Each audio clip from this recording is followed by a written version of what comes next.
conversemos un poquito de la paz. Bueno, Pablo y compañeros y a todas las personas que se conectan y que nos están viendo, pues la paz definitivamente es un tema que nos atañe a todos, pero que también hacerla es difícil en un contexto en donde todo nos invita es justamente a lo contrario. Y a veces uno piensa que la paz únicamente le queda a cargo de los presidentes, de los ministros, de las personalidades que tienen algún tipo de dirección o control sobre el pueblo, pero realmente la paz empieza por cosas pequeñas, ¿no? Que en muchas ciudades del mundo se conoce como una especie de cultura ciudadana en la cual uno comienza desde lo más básico y elemental, que es respetar a la otra persona independientemente de cómo se vea, de qué diga o de qué posición política tenga. Entonces, digamos, enmarcarla en algo tan grande sin aterrizarlo a algo pequeño no es fácil, realmente es muy complejo, pero también eso que acabas de comentar, que desde el marco histórico es muy importante conocerlo y la mayoría de las personas no lo hace, y no lo hace porque le parece de alguna manera aburrido y porque también lo han vendido así, como algo complejo que definitivamente entenderlo, mejor dicho, tiene que ser uno un especialista, un historiador, un magíster en cualquier carrera para poder enterarse de lo que la historia cuenta, y realmente no es así. De un caso pequeñito cuento acá, y es la historia, por ejemplo, de la Segunda Guerra Mundial. La ve uno en los colegios desde séptimo, octavo, en 11 la vuelve a ver, llega al primer semestre de cualquier carrera y lo toca, y puede uno escucharla 2 o 3 veces y no la entiende. ¿Y por qué no la entiende? Porque a veces uno tampoco se prepara para entender esa historia y dimensionar qué es lo que pasó, por ejemplo, en la Segunda Guerra Mundial. Esa terminación nos colocó de una en otro conflicto, y ese otro conflicto nos coloca en otro, y entramos en un ciclo de violencia bastante complejo que también nos tiene que llevar digamos, al análisis que hace en Colombia personas como Gustavo Petro, que todo el tiempo están diciendo, oiga, no, hay una manera diferente de hacer las cosas, tratemos de que así sea. Entonces, me parece que en esta primera impresión, ese es el primer mensaje. Metámonos de frente con el tema histórico y tratemos de entenderlo con todas las visiones que tiene, porque inevitablemente nadie tiene la razón. Hablar de paz es complicado, y es complicado porque no se permite esa igualdad. Entonces tenemos a unos pobres que están destinados a seguir siendo pobres, producto de una clase minoritaria totalmente, que tiene todo el control, que es lo que ocurre en Colombia. Entonces, en Colombia hablar de paz es complicado, mientras esos términos y esas condiciones no cambian. Tú sí que hablas mucho de paz, René. Cuéntanos qué opinas de ese discurso de Kennedy que acabamos de ver. Yo creo que el discurso de Kennedy, bueno, está ajustado a la época, ¿no? Un momento en el que había una crisis realmente, inclusive cuando él habla de nuestras diferencias, habla de la posición de la Guerra Fría entre dos sistemas claros, entre dos posturas económicas o de sistemas de producción económica, que es el capitalismo y el socialismo, ¿no? Impulsado por la Unión de Repúblicas Socialistas Soviéticas. Pero yo creo que hoy lo que estamos viendo es el fin de un imperio, ¿sí? Normalmente cuando los imperios se acaban, lo que vemos es, digamos que un intento de ese imperio por fortalecerse.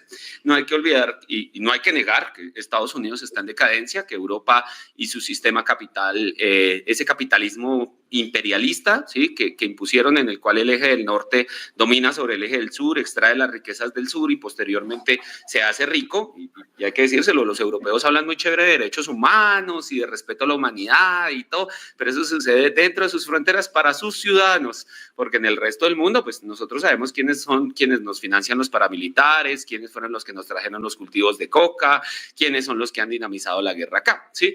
Entonces eso ha sido, eso digamos que en ese sentido es una farsa. Lo que vemos hoy realmente es un pataleo económico de ese sistema hegemónico creado por las Naciones Unidas, que además se quebró a sí mismo, porque el hecho de que China, India, Brasil hoy sean potencias económicas surge porque ellos mismos fueron los que sacaron la producción de sus mercancías de sus propios países a través de las maquilas. O sea, su ambición fue tan grande que finalmente le dieron pie a otros para volverse potencias industriales y competirles a ellos de nivel a nivel. Hay un tema, hermanos, que yo creo que en el que vamos a estar un poquito más de acuerdo todos, seamos de un lado, seamos del otro, y es en evitar la corrupción. Y uno de los casos grandes, gordos de esta semana, se los voy a contar para que lo vean.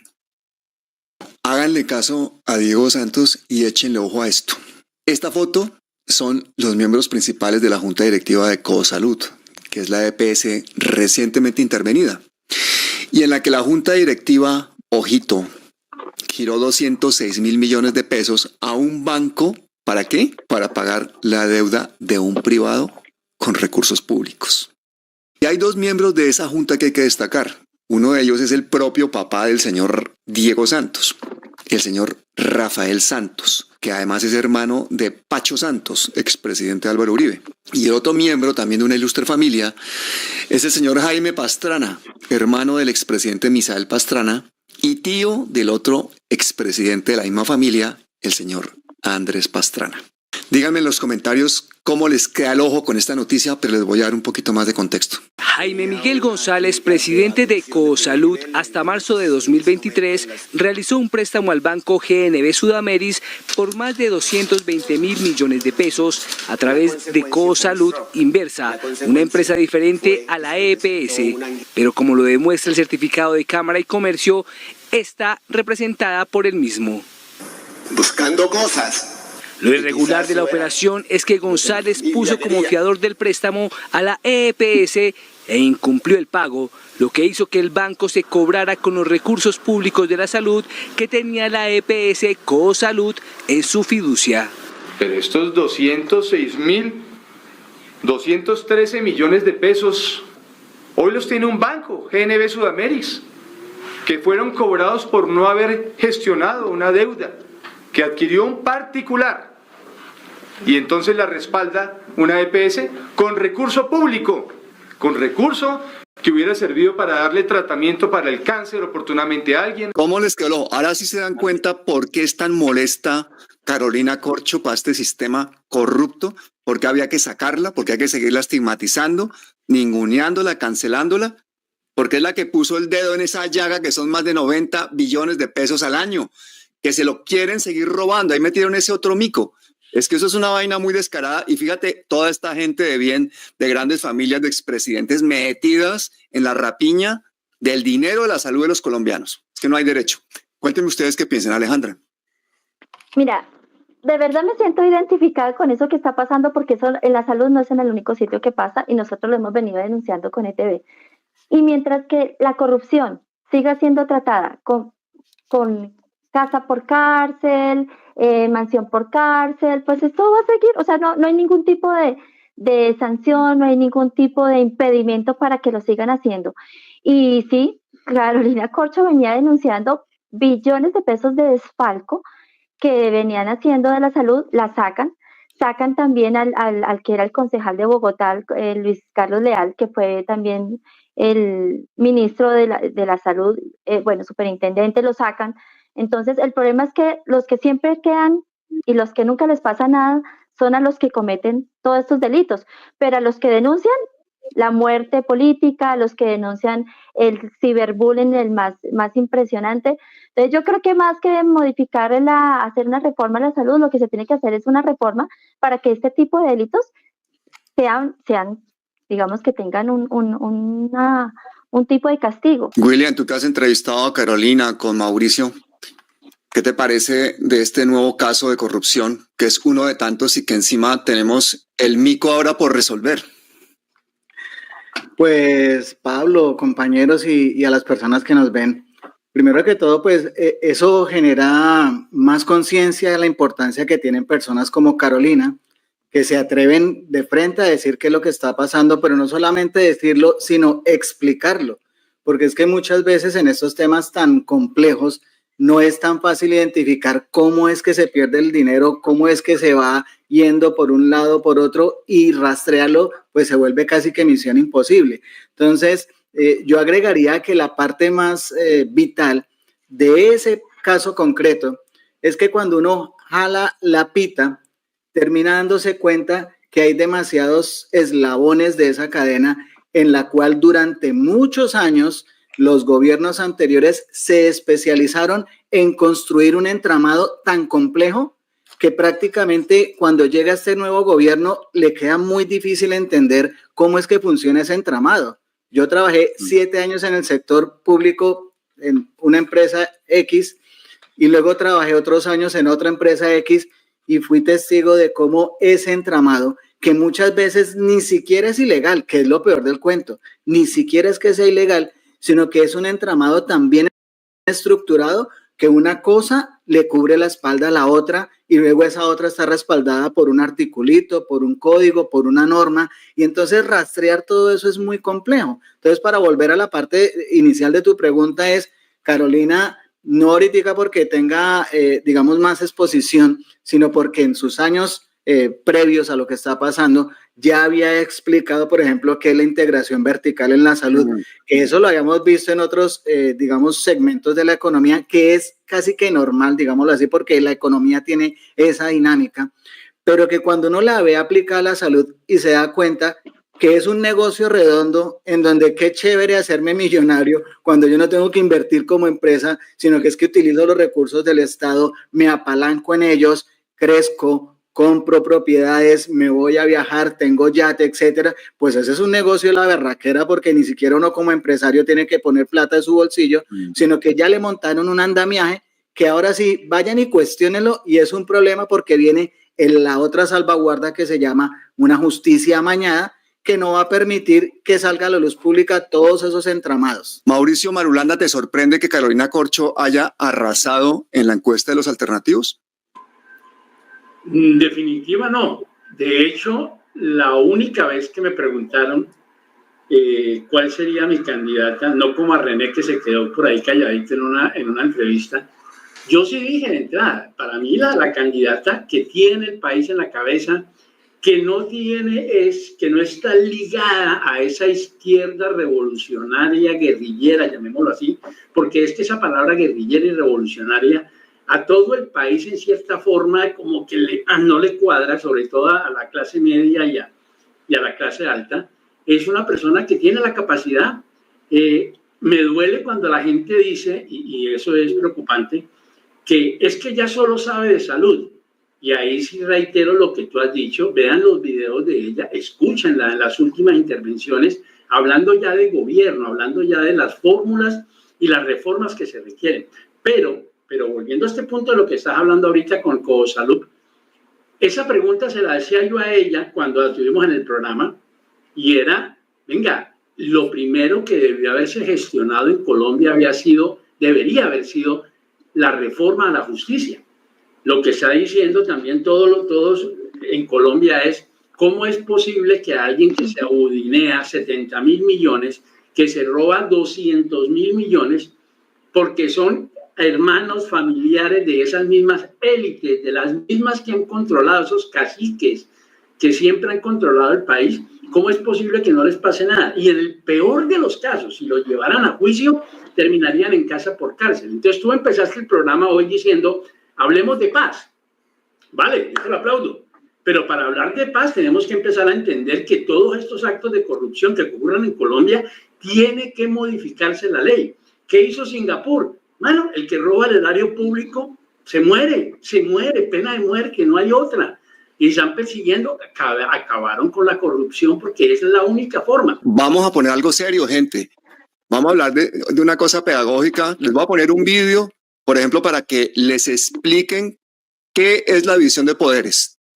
¿Cómo es lo de la división de poderes? Le pedimos perdón por el video de Margarita. Vamos a poner una cosita seria para que la señora Marta Lucía Ramírez les explique qué es la división de poderes. Estación política estable, que está conformada por una sociedad que son todos, que está conformada por un territorio que es donde son unos países. Y que en este estado, en esta sociedad, tenemos nosotros unas instituciones que son las que garantizan el funcionamiento de la democracia. El poder legislativo, el poder ejecutivo, el poder judicial, que son los órganos a través de los cuales se ejerce el poder. Y que como en toda democracia, pues esos órganos deben tener una cierta independencia. Digo cierta independencia, ¿por qué? Porque tiene que haber una unidad del Estado. Y esa unidad del Estado quiere decir que cada una de estas tres ramas ejerce una parte del poder, ninguna ejerce el poder totalmente. Y por eso es tan importante el concepto del jefe del Estado, porque el jefe del Estado representa esa unidad. Y en estas tres ramas del poder público está la responsabilidad de legislar, segundo, de cumplir las leyes y administrar todos los días, y tercero, de velar porque cualquier diferencia entre la ley y los particulares o entre el Estado y los particulares o entre instituciones se resuelvan a través de ese poder judicial. No, opinen. Mauricio, William, ¿qué les parece esta cátedra, hermano? Muy honesta, muy sincera. Me gustó más el de como humor, está mejor el de Margarita Rosa completamente. No, y Parca Lucía es complicado hablar de ella porque, por cierto, nunca más separaron todas las investigaciones que tenían que ver con su hermano y con sus nexos que tenía por allá en unos negocios en los Estados Unidos, todo producto de que tenían una fiscalía de bolsillo, y con eso me retiro calladamente. A mí me parece que esa parte de cierta independencia en la práctica lo único que hace es revelar lo que hacen ellos desde la derecha y desde los partidos tradicionales y de quienes han tenido el poder, y es que esa cierta independencia es la ley del embudo. Ellos manejan las cosas a su manera, como les conviene, como les sirve, y así se la muestran al país en los medios de comunicación que ellos mismos tienen, que ellos mismos manejan, y esa cierta independencia pues realmente no existe cuando se la tiene que exigir a Gustavo Petro, ejemplo. Entonces el presidente Petro no puede opinar de algo que dijeron las Cortes o de lo que pasó en el Congreso, porque es que está violando la independencia de poderes. Ahí sí existe al 100% la independencia de poderes, pero cuando son ellos los que históricamente, es que no es la primera vez, yo rescato algo que dijo René que es muy valioso, y es ahorita que nos estamos enterando de muchas cosas. Es que los que tenemos ya ciertos años nos hemos dado cuenta año tras año, gobierno tras gobierno, cuáles han sido todas las canalladas que se han hecho. Por eso enlazo esas tres cosas en lo siguiente. Uno, qué bueno que la gente está escribiendo acá y a todos nuestros canales y participa, dice algo, lo que quiera, bien, regular, mal, a favor, en contra, no importa, porque han habido muchas épocas en la historia donde ni siquiera eso se podía hacer. Bueno, a mí hay dos cosas, le tengo dos preguntas complicadas a Bolívar. Una de ellas es que han bajado el presupuesto de prosperidad social de 11 billones, lo van a bajar a 5 billones. Eso significa recortes en un montón de subsidios. Y por otra parte están cambiando también la política de, en lugar de dar subsidios, dar créditos, que eso tiene una lógica que nos tiene que explicar él hoy aquí. Pero me gustaría saber ustedes qué opinión tienen de la labor que está haciendo, ahora que no nos está oyendo él, de la labor que está haciendo Prosperidad Social, concretamente Bolívar. Uy, todos callados, ¿qué pasó? ¿Le tienen miedo? Venga, Alejandro. No, yo sí le doy palo a Bolívar. Eso, que empiece el del palo, que empiece el del palo. Entonces, me sorprende la verdad como el libretista de televisión, Bachiller, fue capaz de tener una mejor visión económica que muchos economistas y abogados que pusieron a dirigir Prosperidad Social. Sí, creo que el modelo castrochavista que esperábamos se acabó con Bolívar, porque en vez de dedicarse a repartir subsidios y darle subsidios a todos, lo que hace es fomentar la economía para que haya una economía de mercado, para que la gente pueda vender, pueda producir y pueda conseguir su propio dinero y que haya una movilidad social, o sea, que la gente viva mejor. Sí, creo que esa es una de las cosas que más me sorprende a mí. Creo que lo que sí le hace falta es alcance mediático. Creo que no hay un alcance mediático sobre eso que se está haciendo. Sí, me parece que alguien que conoce muy bien el poder de los medios de comunicación, que trabajó dentro de ellos, le hace falta un alcance mediático mucho más grande, porque el país debería conocer eso. Esas son las verdaderas soluciones económicas y eso es capitalismo puro. Sí, realmente eso es lo que hicieron las naciones desarrolladas para poder salir adelante. Ese es el plan Marshall en Europa. William, ¿por qué no le fue tan bien a Bolívar en la encuesta de los alternativos? Quedó como de tercero o cuarto todo el tiempo, muy lejos de Carolina.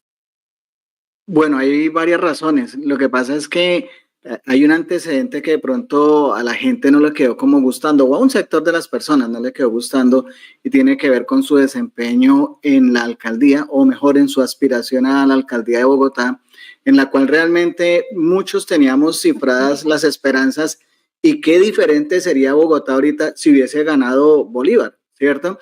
De hecho, lo que estamos mostrando acá de las obras que se están ejecutando muy seguramente se verían reflejadas en una hipotética alcaldía que hubiese ganado Gustavo Bolívar. Entonces a las personas también les queda, a un sector de la población les queda también como esa espinita de, bueno, ¿por qué no lo hizo mejor si tiene la experiencia, si es un tipo orientado al logro, si es una persona confiable que no se va a robar un centavo, etcétera? Entonces todavía quedan como esas malas sensaciones que con el pasar del tiempo también pueden ir cambiando, ¿no? Porque finalmente en política y en el devenir de los meses hay otras estrategias, hay otra manera de venderse, hay también que madurar, porque al final de cuentas todos maduramos en diferentes áreas de la sociedad, pero también en diferentes segmentos de la política.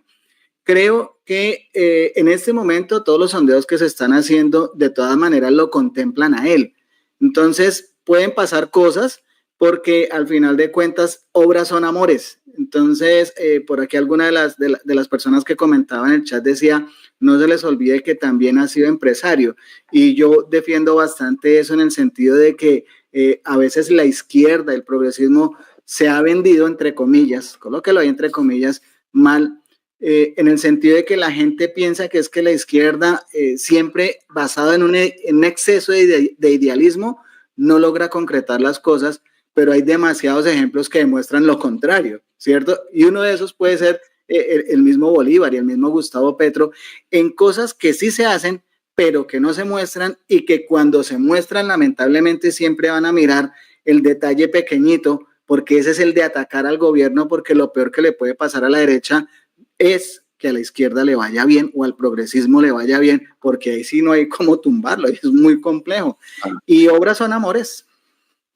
Mira que eso que estás hablando tú lo refleja aquí también esta amiga que se ha puesto siempre feliz. Dice, Gustavo Bolívar es más empático que Carolina Corcho. A ella le falta untarse más de pueblo. Entonces, fíjate las percepciones que tenemos todos en base a lo que vemos. La percepción de la gente es de que Bolívar es mucho más empático, que se ha untado más de pueblo. Bolívar ha tenido muchísima más exposición y visibilidad en los medios públicos que Carolina Corcho. Carolina Corcho está empezando a salir a las regiones, estamos empezando a ver imágenes de ella interactuando con gente. Antes siempre la estábamos viendo en un estrado, dando una conferencia o una rueda de prensa o en un problemón con las EPS. Pero esa cercanía que ha creado Gustavo Bolívar con la gente, con su móvil, con sus redes sociales, un trabajo de años, hace que la percepción de la gente es que él sea mucho más empático, mucho más cercano que otras personas. En este caso, siempre feliz no lo compara con Carolina Corcho. Pero claro, yo creo que eso depende muchísimo de la exposición y la visibilidad de las personas. Concretamente, Gustavo Bolívar tiene una cartera de 11 billones de pesos y una visibilidad en el gobierno altísima, una cercanía al presidente altísima. Todas esas cosas hay que tenerlas en cuenta. Y sin embargo, en la encuesta de los alternativos, sacado Carolina, no sé si 6 o 7 veces el puntaje que sacaba Gustavo Bolívar. Yo quiero acotar algo ahí. Las percepciones de las redes sociales ahora, ¿no? Quiero acotar algo ahí, Pablo y compañeros y las personas que nos ven. Mira que nosotros hemos hecho varios sondeos y hemos cambiado el orden, hemos cambiado el análisis, hemos tratado de aplicar todas las herramientas para identificar si se trata de algo artificial o si es real. Todos los estudios que hemos hecho, que es nuestro fuerte, eso es lo que hacemos todos los días que nos levantamos, es analizar los mercados, a conocer las noticias, investigar, etcétera. Todas las señales nos muestran que el crecimiento de Carolina Corcho no es artificial, es real, es verídico, y puede ser en este momento un momento muy grande para el progresismo, porque difícilmente vamos a tener mejores candidatos. La gama que tenemos de los 20 realmente quedarán 5 o 6, pero de un alto nivel, o sea, supremamente buenos, en los que muy seguramente volverlos a encontrar va a ser muy difícil. ¿Qué significa eso? Que en este proceso de madurez que nosotros tenemos que consolidar y que estamos tratando de hacer cada uno desde nuestra posición y desde la posición de quienes escriben un mensaje acá, dan un like o lo que sea, esa pedagogía tiene que irse incrementando cada día más, pero es un proceso evolutivo de pensamiento. O sea, esto no se va a construir ni en los 2 años que lleva el presidente Petro y ni siquiera terminado este gobierno y continuado el otro. Eso no se logra así de fácil, porque así como tenemos acá 3,000, 5,000 o 6,000 personas conectadas, hay muchas que no están conectadas que no tiene ni siquiera celular o que no le gusta el celular o que no le gustan las redes sociales y que hay que llegarles de otra manera, pero a lo mejor también son esas personas que están allá en los territorios, en esas partes en donde uno dice, pero ¿cómo así que existía este pueblo tan hermoso y a mí nadie nunca me lo dijo? ¿Cierto? Y resulta que ese señor dice, oiga, pero aquí mire que la Junta de Acción Comunal vino y construyó esta carretera y eso en 50 años nunca había pasado. Pues madre, pero eso trasciende, mejor dicho, la vida de muchas personas, o cuando les devuelven las tierras que les han robado, ¿cuántas generaciones, no las personas solo de ahorita, cuántas generaciones van a poder decir más adelante, oiga, mira, a mi abuelo en un gobierno del progresismo, de Petro, de Juanito, del que sea, en este caso de Petro, me devolvieron unas tierras que se le habían robado ya a mi abuelo y madre, mire, nosotros los nietos, mis hijos, van a quedar con esa tierra y van a seguir cultivando. Eso es de una trascendencia total. Fíjate, William, entonces la pregunta es para ti. La hace Freddy Granados. ¿Petro desea la reelección? No, yo creo que él ha sido muy abierto en decir que no va para la reelección, que no, digamos, no está interesado, no hay tiempo, ya legalmente no hay cómo hacerlo. Sinceramente no hay cómo hacerla. Ahora, todos en el fondo, en mayor o menor medida, quisiéramos o una reelección o a una persona, para volver un poco a hablar, sin falsas modestias, una persona que siente que su trabajo lo está haciendo bien, en el fondo a lo mejor esté pensando, bueno, ¿y qué pasa si la gran mayoría del pueblo quisiera que yo continuara en el poder y si se inventan, qué sé yo, un estilo de séptima papeleta por allá, volviendo a los años 90, algo así por el estilo? Yo creo que en el fondo una persona puede estar y no hay problema si eso es lo que está pensando, pero cuando ya lo dice abiertamente y de hecho nosotros pusimos un video en el cual él en varias ocasiones lo ha hecho, pero en esa en particular fue demasiado frentero y transparente, que fue cuando habló en el maíz. Entonces él llega y dice, mire, yo voy a respaldar una campaña, yo los invito a la unión, mire lo que nos puede pasar. O sea, ahí yo ya definitivamente me convencí de que él explicó tan claramente lo que va a pasar si no continúa un proyecto progresista, que también fue muy transparente en decir, yo no voy ya para cualquier tipo de reelección, pero cuenten conmigo para apoyar al candidato o la candidata que ustedes también apoyen, porque al final de cuentas, como varias veces lo hemos dicho, es que cada quien tiene que hacer lo que le corresponde. Los candidatos llegan y dicen, yo quiero ser presidente o presidenta y me le mido a esto, pase lo que pase, pero este es mi deseo. Listo. Los influencers, entonces tenemos que hacer la tarea de divulgar la información veraz, la que es, no pensando en segundas intenciones, sino lo que es. Y entonces también en esa estructura que tiene cualquier campaña, que son muchas cosas al tiempo, pues cada quien tiene que poner de su parte y hacer lo que le corresponde. Las personas entonces tienen que hacer pedagogía también, tienen que endulzarle el oído con amor y con argumentos a la gente que de pronto no está tan convencida, pero que tampoco está cerrada a la banda. Gracias por hacer parte de la comunidad Magenta Radio. Si te gustó el video, por favor compártelo, comenta y por supuesto darle like. Nos vemos en el siguiente video.